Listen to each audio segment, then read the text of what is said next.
Testing.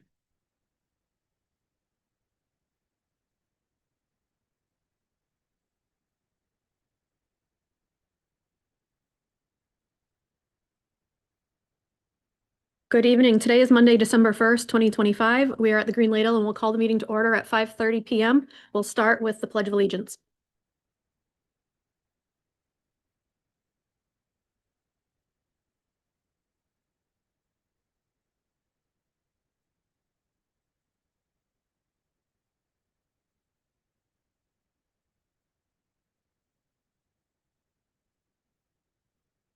We'll start committee member introductions with Councillor Harriman. Scott Harriman, City Council Representative to the School Committee. Donna Gallant, Ward 7. Megan Hurd, Ward 6. Iman Asman, Ward 5. Craig Charpentier, Ward 4. Elizabeth Ames, Ward 3. Janet Bowden, Ward 2. Phoenix McLaughlin, Ward 1. Megan Parks at large. Jake Langless, Superintendent, and Karen Pekka is away this evening at a conference. Thank you. Agenda item number 3 is the consent agenda. Are there any items on the consent agenda that members would like set aside? Seeing none, the consent agenda is adopted. Agenda item number 4 is public input.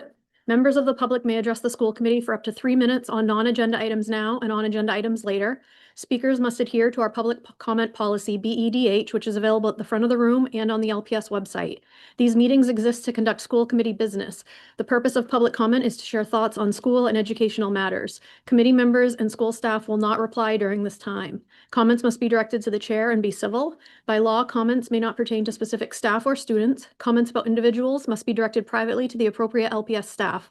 Student privacy must be maintained. The public comment period is 30 minutes unless extended due to unusual circumstances. Priority goes to Lewiston residents and parents, students, and employees of LPS. Before starting, please state your name, town or city of residence, and affiliation to Lewiston Public Schools. And I would just like to remind everybody in the audience, when there's people at the mic speaking, please do not shout anything out or try to speak over them. Thank you. Hi guys, Janet Bowden. I'm here because I want to express my deep disappointment that the committee chose not to move forward with a full review of the residency concerns that were formally brought before us. When a community member files a complaint, our responsibility is to ensure that due process is followed, not to predetermine outcomes, but to simply gather facts, verify eligibility, and demonstrate that we take our obligations seriously. Declining to investigate sends a message that we are unwilling to uphold our own standards, and that undermines confidence in this committee's integrity. I also want to state respectively but firmly that it was a poor decision for the Ward 5 representative to take part in that vote. Regardless of anyone's personal feelings, it is objectively impossible to be impartial when voting on a matter directly involving one's own qualifications. Recusal was the appropriate course of action. His participation creates an appearance that the process was not fair or transparent as our community deserves. And I suppose to the other 5 members who voted no last week, I just want to say this. Choosing not to investigate simply because a member's term is nearly over is like a teacher seeing clear signs of cheating but declining to address them because the student only has 2 classes left in a semester. Standards still matter until the final bell. We owe it to the public and ourselves as a governing body to handle these situations with consistency and full adherence to procedure. I hope that going forward, we recommit to those principles.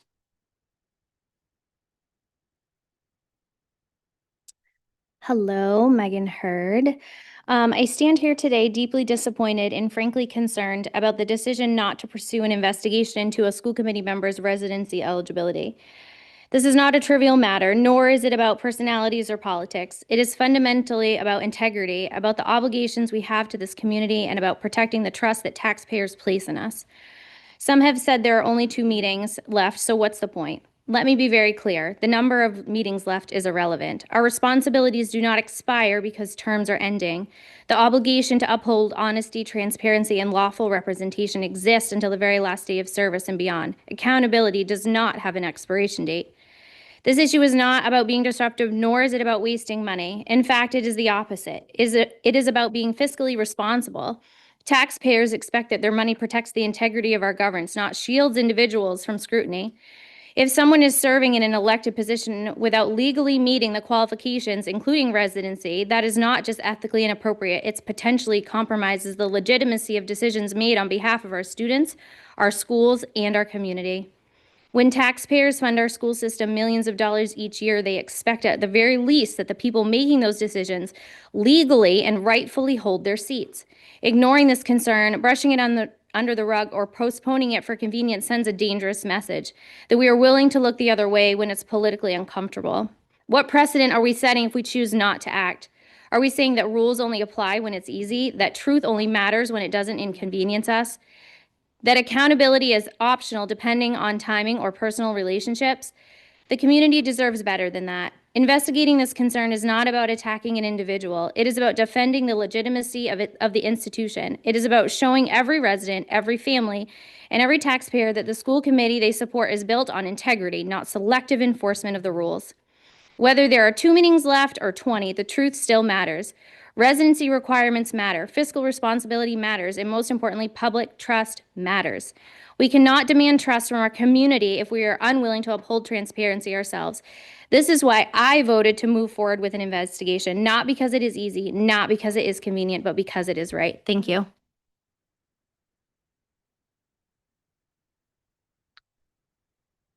Ronnie Parity, Ward 7, clinical instructor at LRTC, part-time. I want to talk about integrity because I don't see there's 2 members of this board that I don't feel has the integrity. And one of them is Ward 3. She should not have voted last week. And of course, number 5, Ward 5. Let me spell out what integrity, and I looked this up. Moral character, adhering to moral and ethical principles. Moral and honesty. Are these people honesty? Is Ward 5 honest? Why can't he tell us what is going on? What are we teaching our children? We're not teaching them, and we're not transparent. I'm really disappointed with some of the people on this committee. And it's not Janet or Megan or Donna. And I'm really disappointed in Ward 3 because all she does is I've seen her through the years only care about Can we certain not community. take specific Thank people, you. please? Thank you. Okay. Well, her integrity is wrong because she only supports certain people in the community. I want people on the committee that will support this whole city and not just one community and everything. And this is what's happening. Look up Dearborn, Michigan, and see what happened to their community, because this could happen in Lewiston if it keeps on.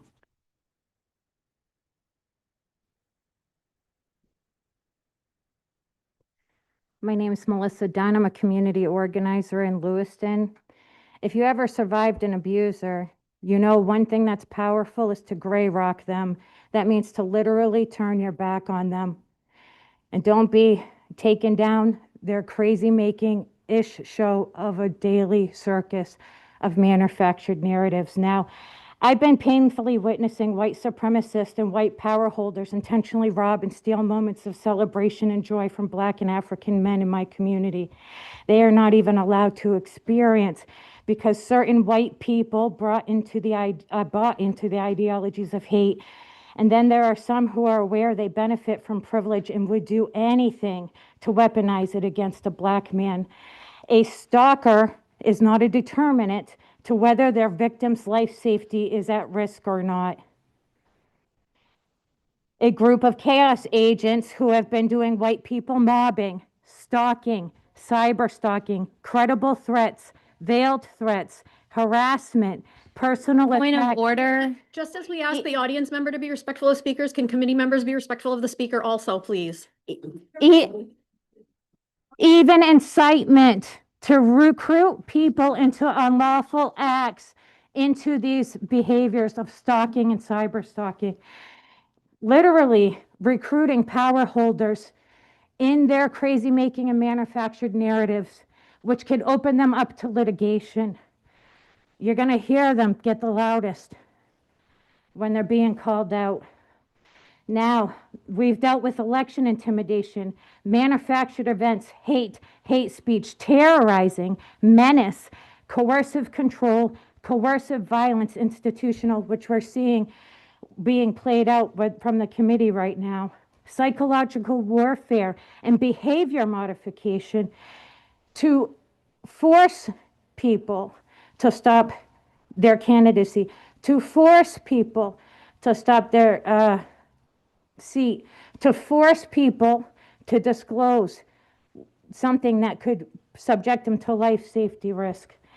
Now, I'm asking the committee, you have protocol, you can put your foot down.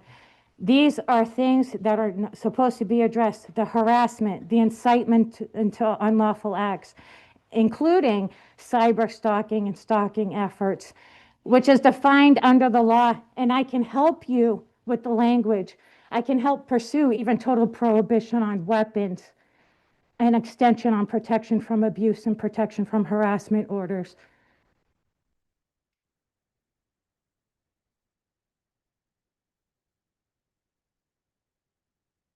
My name is Lisa Jones. I'm a community organizer, and I'd like to get us back into Lewiston School Committee business.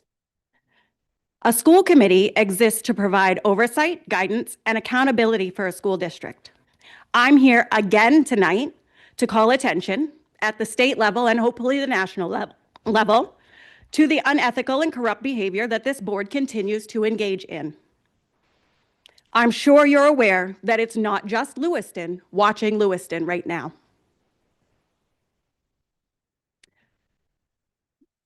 You were elected or appointed to represent the citizens of Lewiston. It is not in the best interests of Lewiston residents to have a committee member who refuses to follow the same laws as the rest of you. Shame on all of you who voted against opening an investigation. Your reasoning about him not being on the school committee much longer doesn't pass the straight face test since he's going to the city council and the same issue exists there. Ditto the cost to the taxpayers reasons. We see through you. I emailed the Ward 3 representative last week in search of an explanation for why she did not recuse herself from the vote last Monday night. She ignored my email. Disclosure of a conflict of interest does not remove the conflict of interest. For optics alone, it was wrong for the chair/parliamentarian who isn't controlling tonight's meeting whatsoever to allow the Wards 3 and 5 reps to participate in the vote. You are all participants in a corrupt scheme that's going to come crashing down around you, and the good people of Lewiston will be watching when that day comes.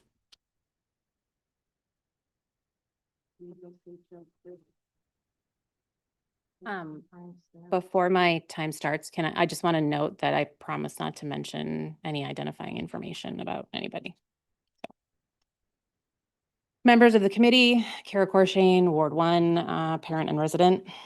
Throughout the last several months, I've been reminded over and over of Superintendent Langless's often used phrase, if you see something, say something. In repeating this phrase, our superintendent calls on us to help build the safe community we want.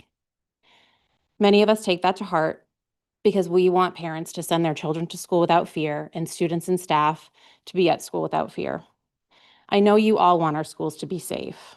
You want our community to say something if they see something, especially when it comes to protecting students, families, and staff. So I'm here with 2 requests. First, when someone raises questions about LPS's hiring practices, you take it seriously and you act. You see it as someone seeing something and saying something.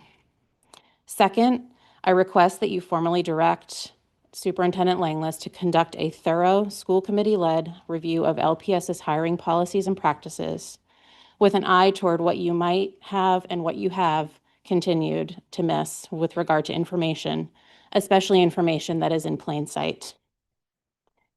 I was told during a meeting with administration that a dozen LPS staff members see an application before the applicant's name comes before you for a vote. Sometimes, despite those dozen staff members' application review, something in plain sight is missed, and then you miss it too. I asked administration to review these policies in late August, and since then, 2 questions about prior investigations or leave have been added to the application. I hope you agree that adding these questions cannot be the end of a much-needed review of the hiring process here. As I've noted via email to you all, there will be at least 1, but likely 2 bills introduced in the upcoming legislative session that are a direct result of issues I've raised. First, Senator Peggy Rotundo's emergency legislation. I don't know. Maybe I touched it, sorry. We'll clarify what schools and Maine DOE must do to vet applicants, investigate misconduct, and share information that protects students. Second, the legislature's Right to Know Committee is also considering amending the definition of protected records of school employees for misconduct. The issue I raised still hasn't been properly resolved. It is about to be part of our state's public conversation. These issues continue to be an enormous liability for you. I hope you all find within you to do the right thing and act on these requests. You've all seen something, and it's time for you to say something, and what's more, do something. It is your job, and it is your responsibility to children, families, and staff across this district. I have written comments.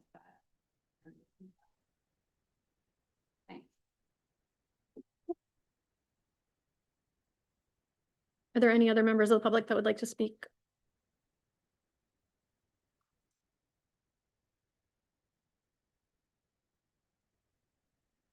Hi, my name is Kieran Majoris Collins. I live in Ward 5 and I'm an attorney here in Lewiston. I'm standing up to speak tonight because I think it's extremely concerning that 2 members of the school committee would purport to violate state law about executive sessions, about the content of executive sessions, about the subject matter of executive sessions during a meeting tonight. And I want the committee to know, and the district to know, and the city to know that in doing so, they've opened themselves and the committee and the district up to liability. I would encourage the committee to ensure that all of its members understand the importance of maintaining confidentiality around executive sessions. And I guess you'll have to wait and see if anything comes of that. Thank you very much. That's not right. It's not a joke.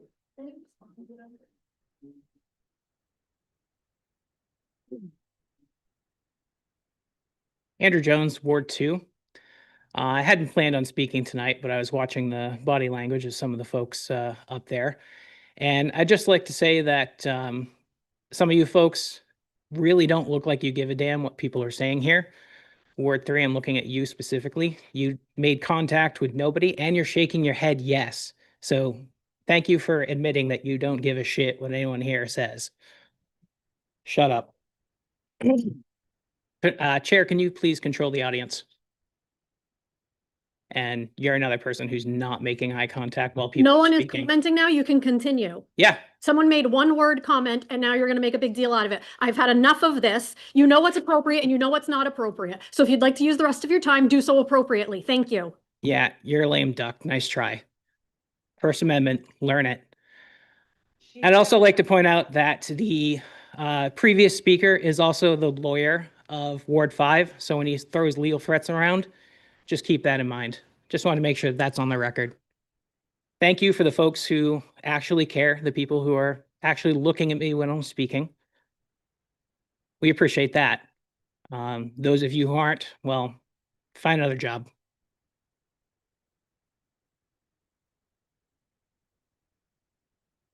Are there any other members of the public that would like to speak on non-agenda items? Seeing none, public comment is closed. Agenda item number 5 is to receive and potentially vote on a field trip request to attend the ACDA Eastern Region Honors Choir in Providence, Rhode Island.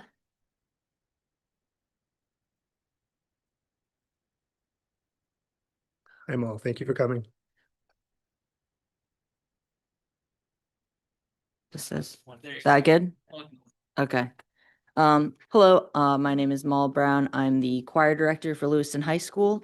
So I am also a member of the American Choral Directors Association, which is, I'll pause. Madam Chair, can we go to recess? Take a recess.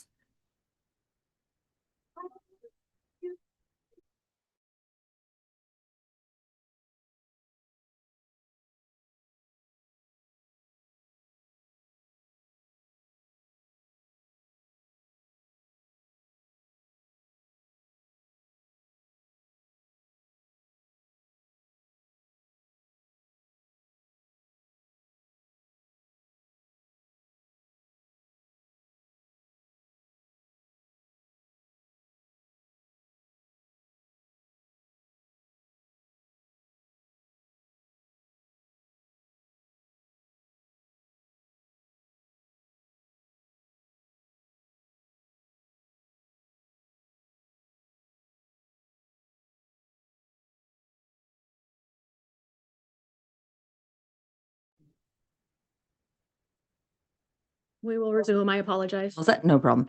All right. So, I am a member of the American Choral Directors Association, which is a professional organization, for choral directors to improve their, professional skills. And every other year, the American Choral Directors Association, I'll refer to it as ACDA moving forward, holds a conference, for their regional chapters. So our regional chapter goes from Maryland to Maine, and our conference will be this February. And it is in Providence, Rhode Island. Every year at these conferences, there's an opportunity for high schoolers as well as middle schoolers to participate in honors choirs. So high-level choirs with the top singers from, again, from Maryland to Maine is our region. This year, 5 LHS choral students were accepted into these honors choirs out of a pool of over 7,600 auditionees. So it's a big honor for them. So if allowed, the students will travel to Providence February 25th. I'll be taking them in a school van. They will have housing provided by the festival for them at a hotel just up the street. And then they will rehearse with other singers for Wednesday, Thursday, Friday, or Wednesday night, Thursday, and Friday day, to prepare for a concert on Saturday where they will perform music with their ensembles for families, audiences. It's a great opportunity for students to develop their choral skills, network with other students from across our region, and just kind of get some musical inspiration and skills from directors even more qualified than me. Thank you. Does anyone, a member heard? Thank you. Can you just give us a quick little rundown of what the audition looked like for them, like what they had to do to Sure. take it? So they had to learn a prepared piece, so like a small section of a choral piece of music. They had to prepare a solo piece, so about 30 seconds of a choral, just like anything they could sing as a solo. And they had to sing a scale. And then we recorded those audio-only recordings. I prepared those and sent them off to the auditions. And yeah, it looked like at least when I submitted, it was like 7,600 people, and there were still hours left. So it could have been up to 8,000 auditionees, and that's we actually had 9 students audition, and to get 5 of those 9 in is very exciting. Any other questions or comments? Member McLaughlin? So sorry if you mentioned this, but the cost is covered or the students? So the cost will be able to be covered by our budget this year. Fortunately, I had put in the budget to do concerts at the Franco Center as we have done in the past, but actually this year for logistical reasons, it makes more sense to do our concerts at the middle school. And so that budget money that I was going to spend on concerts at the Franco Center was able to be used for this. So it won't, I won't be overspending our budget or anything in order to pay for it. It just happened to work out because we're doing a winter concert with the band and orchestra this year, which is easier at the middle school. And then I'm planning to collaborate with the middle school choir for our spring concert, again, easier at the middle school than the Franco Center. So it just made sense to kind of do this swap for this year. Member Bowden, and then back to Member Hurd.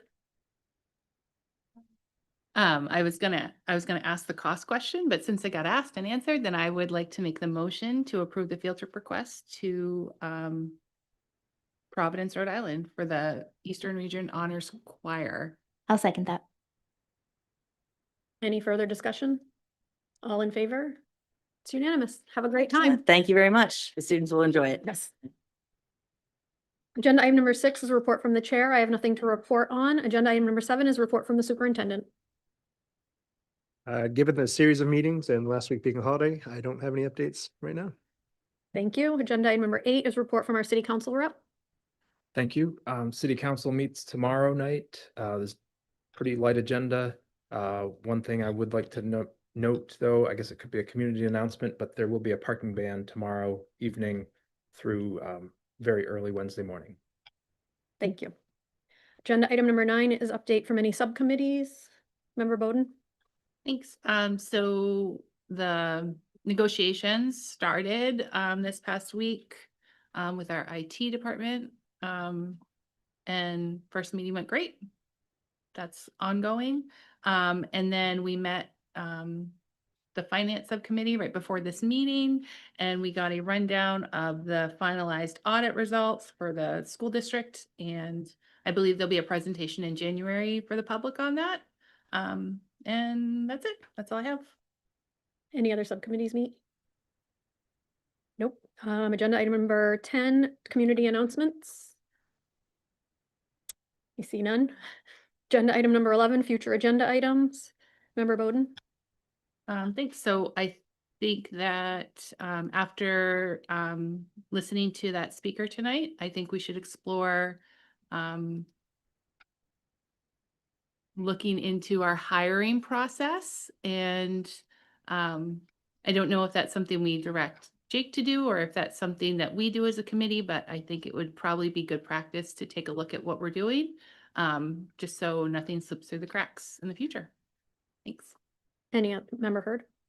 Not necessarily a future agenda item for us, but our procedural rules are coming up for our first January meeting. So any members that are staying, maybe think about if there's anything on there that you would change or add or what you want to do, because that is literally our first meeting. And I know that was a little heated last meeting, our very first meeting of the year. So I just want to make sure we're all on the same page going forward. Actually looking at booking a retreat for those who will still be here and new members that first week of January. Any other future agenda items? Nope. Agenda item number 12, to enter into executive session to conduct student A disciplinary hearing, Title 20A 10019 and Title 14056B. So moved. All in favor? School committee is in executive session at 5:59 PM.